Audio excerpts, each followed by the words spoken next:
Right, hello and welcome to Bill's Festive Chit Chat. I don't know if that's the actual name, I've just kind of made that up as I was saying it. Sounds alright, doesn't it? Basically, I'm going to be here once a week throughout December, mainly just to cash in on the Christmas ads, but also to try and give you some informative / entertaining / I don't know, watch it if you want.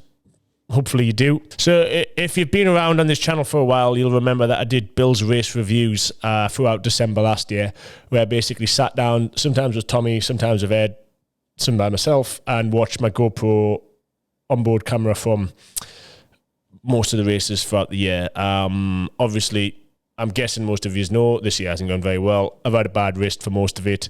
I've now got a broken finger. If you're an avid subscriber / follower, you'll be able to work out when I'm actually filming this due to the broken finger. But I thought, as it's broke, I might as well make the most of this time off and get the December videos filmed and ready. So there's going to be no shortage of content throughout December. So turn on the subscribe. That hasn't gone very well. So press the subscribe button, turn on your notifications, because December is going to be a mad one. Right, first of all, Christmas merch / December merch drop will go live with the launch of this video. And if you want a chance to win one of these custom limited edition, one of a kind, well, technically I've got 4 sets, so one of 4 sets of Billy Bolt pink and blue city boots. All you've got to do is purchase any item of Billy Bolt merch throughout the entire month of December, and you'll be entered to win. I don't know if I should give away the pair together or them individually. So there's 2 prizes. I'm not sure. I would guess most people would want to win them as like a collector's item. So I suppose we could give away one each, like we could give them away separately.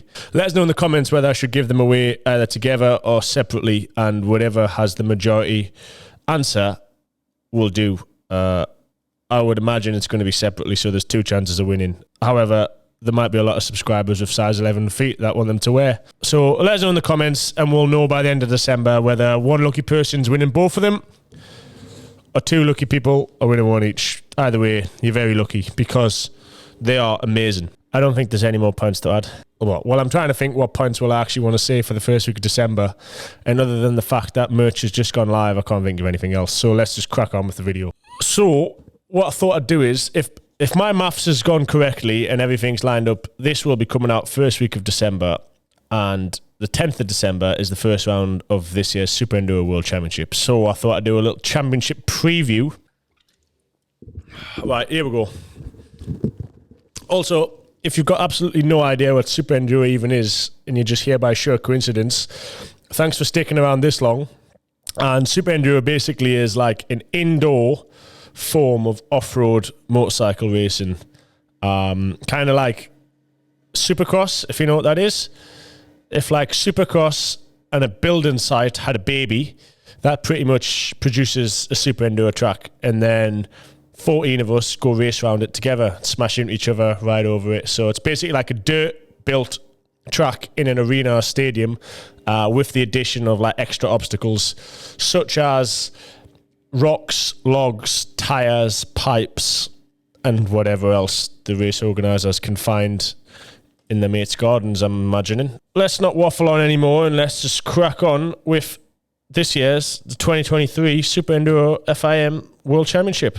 Round 1, 10th of December. So, like I said before, if everything's gone well, next week is GP of Poland, round 1 in Krakow. Probably like the OG round, in my opinion. Krakow is a very sick stadium. Obviously, the closest airport, if you want to go and watch, is Krakow. And it's only like 10-15 minutes taxi ride from the airport to the arena, so you don't need to hire a car or anything.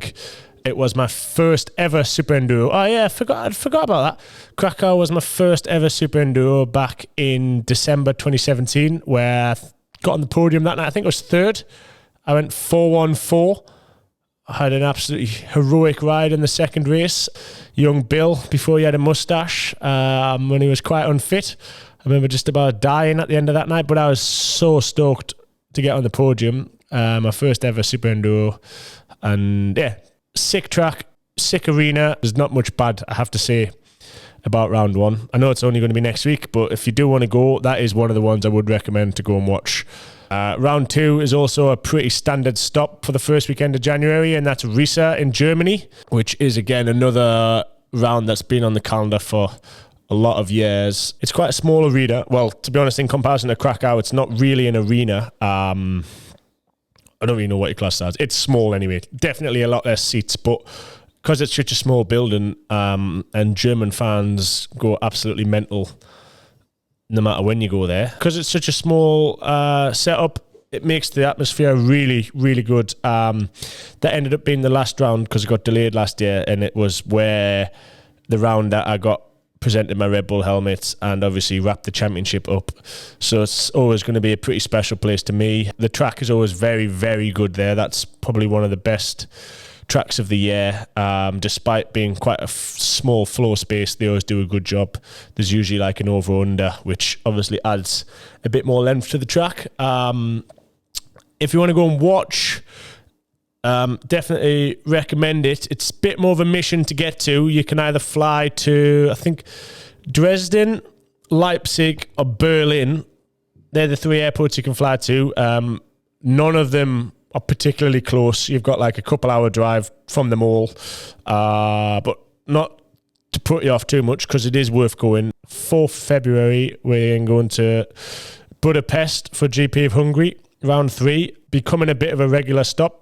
I think the last 3 years we've gone there now. This will be the 3rd year, definitely. Quite a big city, Budapest. The arena is kind of in the centre of it. Quite close to the airport. So obviously you'd fly to Budapest. Many things to do in Hungary. Good restaurants, good arena, always a good track. Budapest last year was the actual... there was only one moto that I didn't win last year, and it was race 1 in Budapest, where I got chronic arm pump and just crashed my brains out. So must try harder for next year. Could do with some bigger jumps, in my opinion, if anyone from the race is listening. If not, you do a pretty good job anyway. Don't need to listen to me. Crack on. So if you're planning on racing Super Enduro and you don't really know the format or the schedule or anything, everything happens on Saturday. You can sign on and get your passes and stuff Friday night, but it's not essential to be there on the Friday night. So usually... if flights line up properly, then I would fly Friday morning, arrive Friday lunchtime, go to the arena, check the track out Friday afternoon, and then you can have kind of like a chilled morning Saturday. If you're going to go out to watch around, most races allow you to go in and watch practice, or you can purchase like a separate ticket to go and watch practice, which I would highly recommend doing, because while everyone's kind of figuring the track out, especially in the European class and the junior class, there's some fucking great action. Like, I spend most of my day sat in the stands watching practice because it's highly entertaining. And then round 4, 18th of February, GP of France in Nice. I've never actually done a Super Enduro in France. I went to watch the round in Toulouse in 2017. I tried really hard to do it. I was kind of begging Husky to let us do it. That was obviously my first... I just signed with the factory. That year. So January I signed with the factory, and I think it was like the second last round or the last round of the year was in... No, the last round of the year was in France because Colton won the championship. And I was kind of begging Husky to let us do it, but they didn't, which is probably a good thing because I was a dangerous man back then. I can't tell you too much about the stadium, about anything, to be honest, with that one, other than looking forward to going in France. Frenchies usually go hard. It's been a while since I raced in France. Like Alès Trem 2017, I think, was the last race I did in France. So, looking forward to a bit of Frenchness. Then 2nd of March in Israel. Not going to lie, didn't love Israel last time. Not so much Israel, more just... didn't really enjoy the organisers. They didn't really listen to anything we said. What I would say about Israel is that it's pretty sick it's surprising how many people there love Enduro and that are passionate, and that's sick to see. And moving on to the last round, 18th of March, back to Poland, start and finish in Poland, which I think is cool. Super Enduro is so popular in Poland, which is obvious why. Obviously, the Taddy, 6-time world champion, might be 7, feel bad. Legend of the sport, kind of made the sport what it is today. I've never actually done a race in Glen Weiss. That's definitely not how you say it. But apologies if you're Polish and I've mocked your accent. But yeah, I don't know if they've had a Super Enduro around there before, but Poland's always sick to go to for a race. Still no race in the UK, which is annoying. Yeah, heard some whispers of things might happen. Obviously, that hasn't come together. I would really like it to happen. I'd, help out as best I could for that to happen, but we're going to have to wait another year. Super Enduro 2023. Hope to see lots of you there watching. If you're a hobby guy and you want to go and have a go, or even if you're a pro guy and you want to go and have a go, highly recommend it. It's such a fun day. So different to anything else in any other kind of race. Honestly, can't recommend it enough. Even if you're going to, your level's not too high and you just want to go and ride in the European class, it's honestly such a sick time. Can't stress it enough. I'm sure you'll find all information you need. I'm going to put the link to superenduro.org. It's the website. You can find this provisional calendar, and where if you click on all the rounds, it tells you where you're going to buy tickets from and stuff like that if you want to go and watch. If you are going to go and watch, make sure you shout really loud for me and cheer only for me. No, I'm just kidding. But it would be sick to see you there and come say hello, shout at me, make a sign, do whatever you want. It's just sick to have you here and supporting the championship. Thanks for watching. See you in the next episode of Bill's Festive Chit Chat. Go on.